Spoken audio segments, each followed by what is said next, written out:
What's up, guitarists, and welcome to 7 Days of Pentatonic. I'm Jacob Petrossian. We are now at day 7. So, today is our last day of it. We're going to be running through the cycle of fourths as well as some octave exercises so that we can play all this pentatonic stuff in every single key. Let's get into it. Within the first half of this video, I want to be able to identify specific root notes within every single position of the scale, okay? So, for example, I would like to identify A in the A minor pentatonic, C major pentatonic, D suspended pentatonic, and so forth with all the other ones. So basically, we're going to be starting at A on fret 5 on the E string, which is the first note in A minor pentatonic, right? So we're going to be going up just to the next octave, so like this.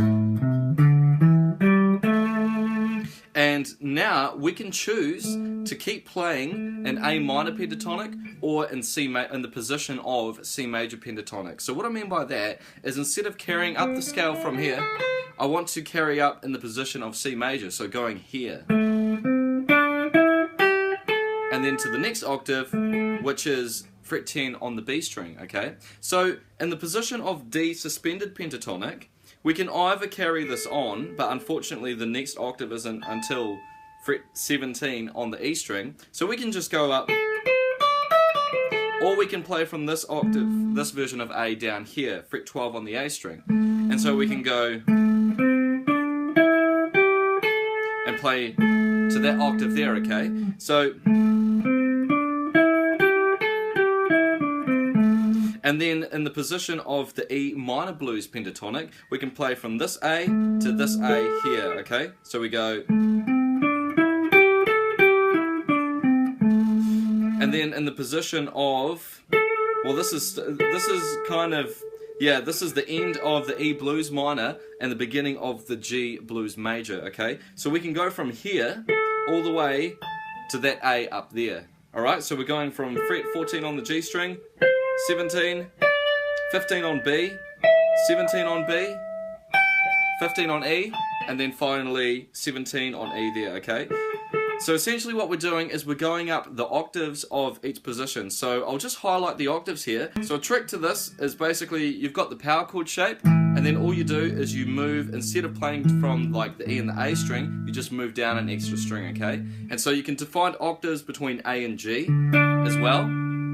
So to find the octave between D and B, you have to shift the regular shape up one fret. So there's going to be a 2 fret gap. So for example, A will be fret 7 on D, but fret 10 on B, okay? And now the same deal is with G and E, so the same shape applies. So that kind of thing there, alright? So now the octaves, starting from A minor, we've got fret 5 on A, fret 7 on D, fret 7 on D, fret 10 on B. So now we're going to move to fret 12 on A, and that's going to be fret 14 on G, fret 14 on G, fret 17 on E, alright? And then there's a couple of A's below, obviously, like below the 5th fret. Obviously we've got open on the A string, and then there is also fret 2 on the G string there. So this is a great way to just like help pinpoint certain notes. So if you have any struggles finding out where like A's or B's or just like, you know, any note is on the fretboard, you can literally just go through those octave shapes. So for example, if we want to find G, we just do the octave shape from here, right? And then how do we find an octave from G on D? Is that we do the shape between D and B, where we have to go up 2 frets instead, and then we've got G, fret 8 on the B string there as well. So get comfortable cycling through those octaves, because it's really going to help with the next thing that we're going to do, which is going through the cycle of fourths. Now, the cycle of fourths is literally just like a musical wheel where, for example, if we start with the note A, we go up a fourth from there, which is the note D, and then from there is G, from there is C, and so forth, okay? So on a guitar, for most of the strings, the interval of a fourth is just like the same fret, but just up a string, okay?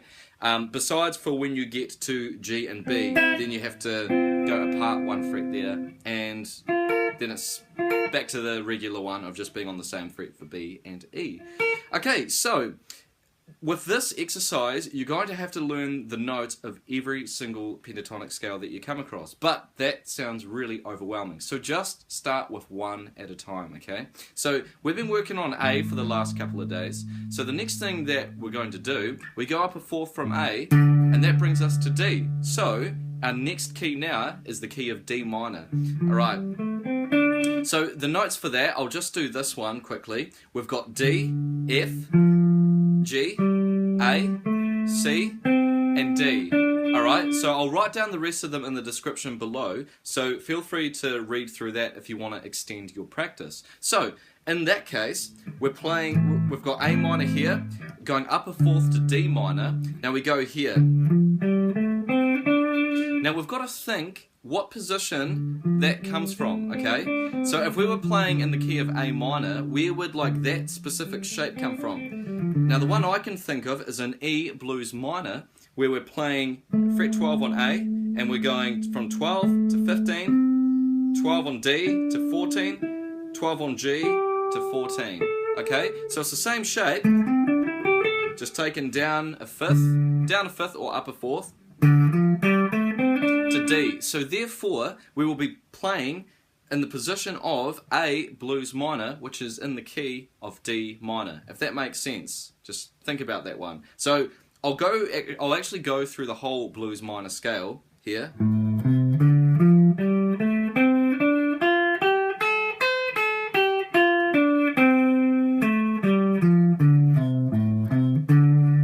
And now we've got to translate that through all the other modes as well, okay? So but how we do that is we know that if there's A blues minor is in the key of D minor pentatonic, then all we need to do is we go up to C blues major and we get the same thing. So, for example, we've got C, D, F, G, A, C, and then we're at D there, okay? So we've got that octave difference there. Now moving along, I'm going to go up to G minor pentatonic, which is a fourth up from D. So, starting here, and we're going to play to this octave, which is fret 8 on the B string. So here we go.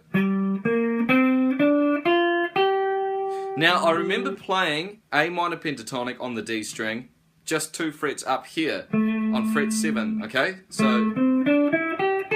then we think about which position we're in, and to me, that looks like the C major pentatonic position. So the good news is that if we're at G minor pentatonic, which is 2 frets below A, then 2 frets below C major pentatonic, that's going to be B flat major pentatonic. So then I now know that playing G minor from this position here, we're playing in the position of B flat major pentatonic. So with that brief introduction to the cycle of fourths, I encourage you to go out and experiment with it. So now that you know the first 3 keys from A minor, okay, so we've got A minor, upper fourth is D, and upper fourth is G. Go down 2 frets to the G minor here on fret 3 and experiment with the fourths there. So you've got C, and F, and B flat, and so forth. You can do it absolutely anywhere. And of course, you can use this in any other scale as well, and it's just going to be as beneficial. So that concludes our 7 days of pentatonic. Thank you so much for tuning in. I really hope that this course has helped you grow over the last 7 days, and it's developed some positive habits for your instrument and for you as a musician. I've learned a hell of a lot just from doing it, where I've had to learn the specifics of the scale itself, and even though it's one of the most basic things on guitar, there's always something new to learn. So again, thank you very much. I hope that you are a better guitarist than you were 1 week ago. I look forward to hearing your results. Let's be in touch sometime.